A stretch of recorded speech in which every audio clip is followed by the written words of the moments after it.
Wah, di sini ada kertas apa nih, Bapak? Iya. Kok kayak beda dari kertas pada umumnya. Nggih, Mbak Faiza. Faiza. Di sini itu ada kertas unik, namanya kertas deluang. Kertas deluang itu sudah ada sejak 3.600 tahun yang lalu. Tahu nggak kenapa unik? Karena kertas ini bukti perjalanan berbagai agama datang ke Nusantara. Ada dari era Hindu, ada dari era Islam, dan ada dari berbagai era setelahnya. Dibuatnya pun menarik, jadi dari satu pohon khusus yang bernama Brosunesia papyrifera Ver. Untuk satu lembar saja proses buatnya itu 6 hari, Mbak. Jadi ya istimewa sekali, harganya juga istimewa karena ini masih menggunakan cara khusus sehingga banyak diminati oleh seniman-seniman dari Bali, bahkan dari luar negeri, Jepang, Vietnam, Eropa, dan lain-lain. Nah, cara buatnya seperti ini, Mbak. Ketika tadi sudah dikelupas tadi, kita jemur rendam selama 3 hari, lalu kita rebus. Setelah direbus kita tempa. Ada 3 penempa seperti ini. Ini pertama untuk mecah, jadi seperti ini. Nah, kemudian yang kecil ini untuk menghaluskan. Nah, ini ditempa terus, coba Mbak nyoba. Nah, seperti itu. Iya. Berapa lama, Pak? Ini tergantung nanti pengen ketebalannya seberapa. Nah, Gitu. oke. Jadi urut dari yang ininya besar-besar dulu ya, Pak? Nggih, urut dari yang alur besar ke alur kecil. Oh, begitu. Nah, Kalau untuk dari yang batang kalinya tadi sampai Ya. jadi seperti ini, gimana, Pak? itu kan tadi udah dikelupas, kita jemur rendam selama 3 hari, kita rebus, baru kita tempa. Setelah kita tempa, perlu kita fermentasi seperti ini. Butuh difermentasi, ditutup dengan daun pisang, kira-kira membutuhkan waktu 3 hari atau 5 hari ini difermentasi seperti ini. Nah, dia biar lembut dulu, baru kita jemur. Setelah kita jemur, jadilah kertas deluang. Dan masih perlu kita kuwuk lagi ya. Artinya kita haluskan untuk membuat menggambar dan melukis. Dan tahu nggak Mbak, kertas deluang ini tuh awetnya luar biasa. Bahkan di Gunung Kerinci bisa 700 tahun bertahan. Oh, Ini kita punya koleksi Al-Quran yang sudah 300 tahun di sebelah sini, Mbak. Nah, ini Mbak contohnya, di sini ada Al-Quran kuno yang terbuat dari kertas deluang. Nah, seperti ini. Nah, ini awetnya luar biasa sekali. Nah, isinya ini kan sama dengan ini. Kualitas kertasnya sama. iya. Nah, hanya ini buatan saya, ini buatan leluhur dulu yang sudah berusia 300-an tahun lebih. Dan bisa diwarna juga. Dan ini lebih awet daripada kertas Eropa, karena kertas Eropa mudah patah. Kalau ini karena seratnya saling terhubung, jadi dia awetnya luar biasa. Seperti itu, Mbak. Wah, luar biasa ya, Pak. Ini salah satu keunggulan hasil cipta rasa karsa dari nenek moyang Nusantara. Kalau dijual kisaran harganya berapa, Pak? Wah, ini agak istimewa ya, selembar tergantung, selembar ukuran A3, A4 itu bisa 100.000 lebih per lembar. Makanya biasanya untuk melukis khusus ya, kalau seniman dari luar negeri kan hal biasa ya, mereka caklannya dolar. Seperti itu. Dan ini di Bali masih dianggap kertas suci karena bagi masyarakat Bali ini masih ditulis-tulis raja seperti ini untuk doa-doa, Mbak. Seperti itu.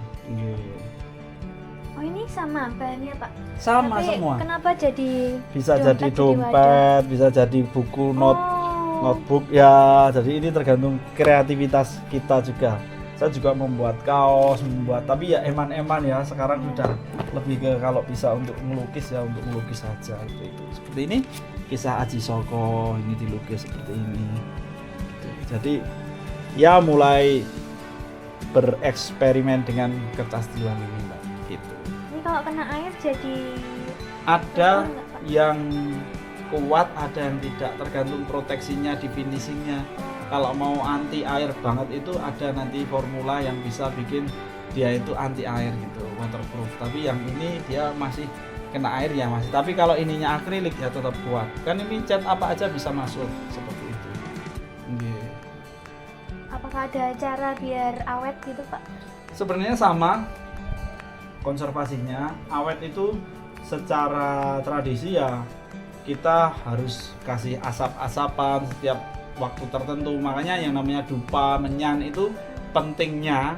Kalau sekarang kan konotasinya demit ya, itu tuh sebenarnya mengusir serangga ya yang mau makan kertas ini. Kalau udah bau-bauan wangi seperti itu mereka nggak akan deketin ini. Terus ya kalau dari sisi teknologi kita sudah siapkan namanya humidifier, pengatur kelembapan udara dan hal yang lain-lain.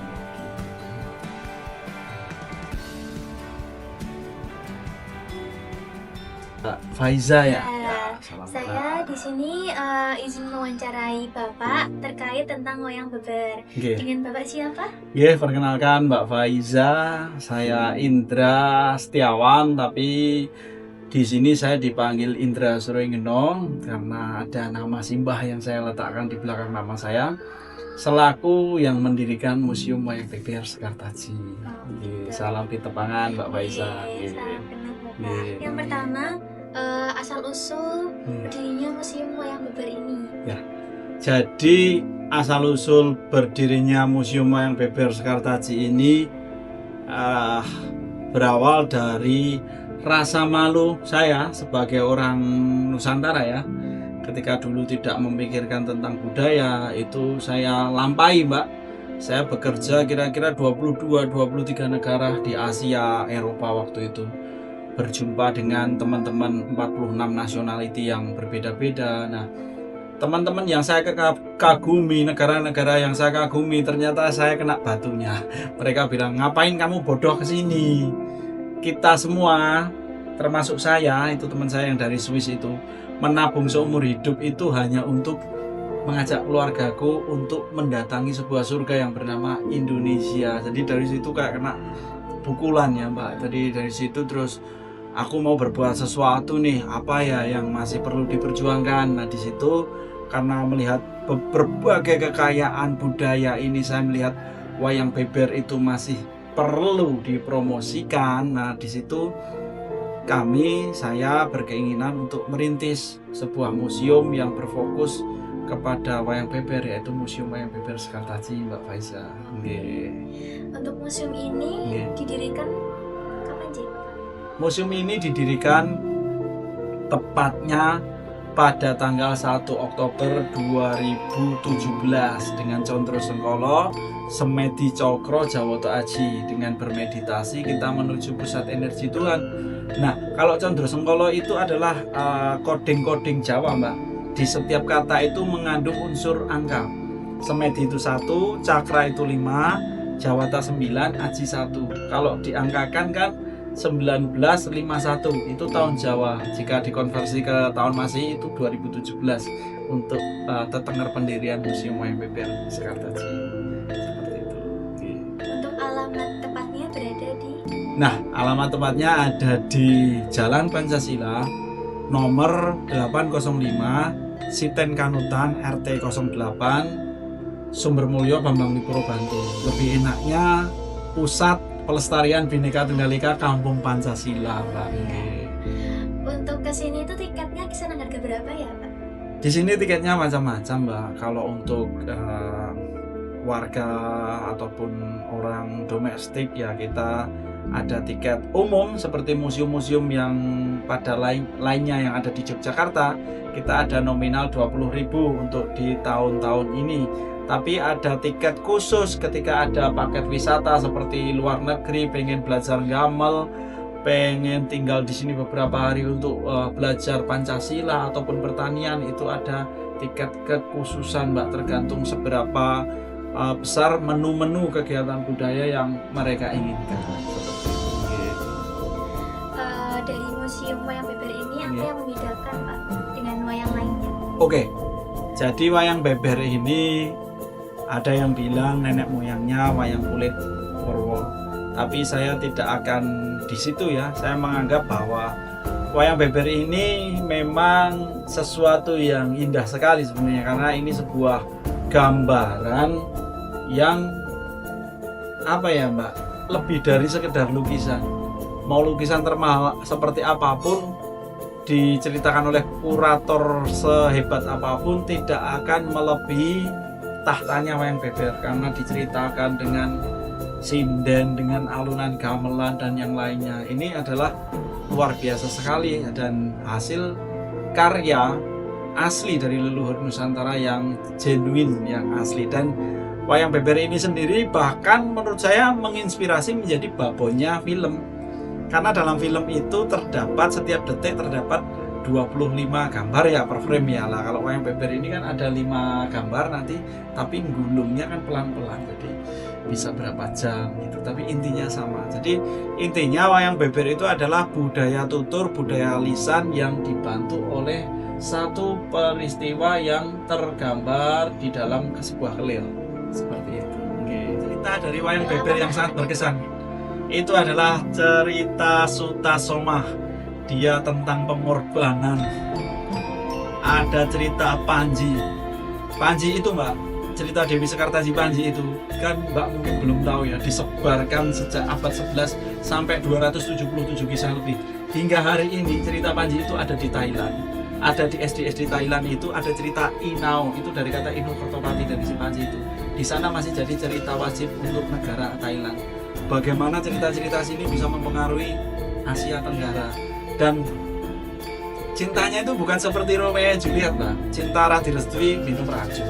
Kalau di Panji Sekartaji ini mereka itu tidak direstui, tapi mereka tetap berusaha karena apa? Ada penyatuan kerajaan Kediri, Jenggala, Panjalu, dan itu terjadi di masa lalu.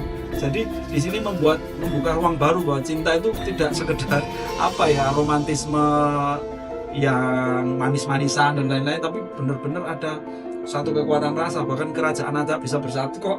Bagaimana keluarga A dan keluarga B nggak bisa? Dulu aja kerajaan aja bisa dipersatukan. Jadi banyak hal yang perjuangannya Mbak yang luar biasa seperti itu. Untuk apakah ada dukungan pemerintah atau masyarakat terhadap museum ini? Kalau masyarakat full ya, kita sudah bersama-sama kita menyetujui adanya berdirinya Kampung Pancasila. Kalau pemerintah ya membantu, tapi terus terang saja saya orangnya jujur, lebih semoga kedepannya lebih tahulah bagaimana ada titik yang benar-benar kita berjuang, ada titik yang cuma main-main berjuangnya itu agar sasaran-sasaran bantuannya itu bisa tepat guna seperti itu. Mungkin dari Bapak ada pesan-pesan Untuk agar wayang beber ini lebih terkenal di masyarakat, khususnya masyarakat Indonesia. Jadi untuk teman-teman generasi Z dan generasi Alpha dan generasi masa depan ya, selama ini kita pasti berpikir budaya itu adalah masa lalu, padahal budaya itu bagian masa kini dan masa depan. iPhone, iPad itu tercipta juga dari rasa spiritual yang mengkombinasikan ilmu-ilmu pengetahuan. Di dalam kasanah sastra Jawa kuno, Nusantara kuno itu gudangnya ilmu pengetahuan yang bahkan teman-teman orang luar negeri berbondong-bondong ke sini untuk meneliti. Jadi pesan untuk teman-teman, sadarlah, mulai mengenal Nusantara dan galilah isi semua ini, maka benar kita akan menjadi pemimpin di dunia. Seperti itu. Dan kali ini jangan lupa like, subscribe, dan nyalakan tombol notifikasinya agar kalian tidak ketinggalan video-video menarik lainnya. Sampai jumpa di video berikutnya.